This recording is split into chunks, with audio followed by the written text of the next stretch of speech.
Hello friend, नमस्ते, प्रणाम। मैं हूं वंदना दुबे और मैं हूं अर्चना तिवारी। और हम दोनों बहन मिल के एक छोटा सा माटी खोदने का, जब शादी विवाह में ना हाँ। माटी खोदने जाते हैं, जैसे कि मौरी छोड़ाते समय गीत गाया जाता है। मौरी छोड़ाते समय माटी कोड़ती हैं बुआ हुआ लोग ना, हाँ। बुआ वो लोग माटी कोड़ती हैं, तब ये गीत गाया जाता है। कैसे लगेगा कमेंट में ज़रूर बताना। राजा दशरथ जी के रनिया हो माटी खोदे गुजरिया, राजा दशरथ जी के रनिया हो माटी खोदे गुजरिया।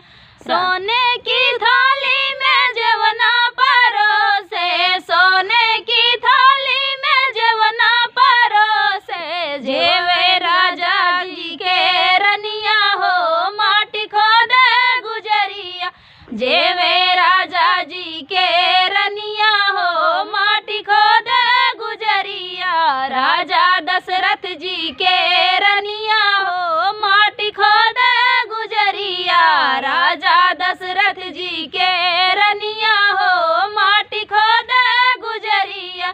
झजरे गेड़ुलवा गंगा जल पानी, झजरे गेड़ुलवा गंगा जल पानी, गेड़ुला ना घोटे, गेड़ुला घोटे राजा जी के रनिया हो माटी खोदे गुजरिया, घोटे राजा जी के रनिया हो माटी खोदे गुजरिया।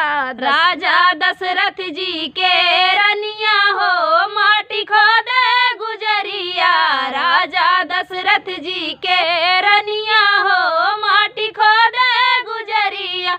लाची लवांगी के बीरा जोराए, लाची लवांगी के बीरा जोराए, कूचे राजा जी के रनिया हो माटी खोदे गुजरिया, कूचे राजा जी के रनिया हो माटी खोदे गुजरिया।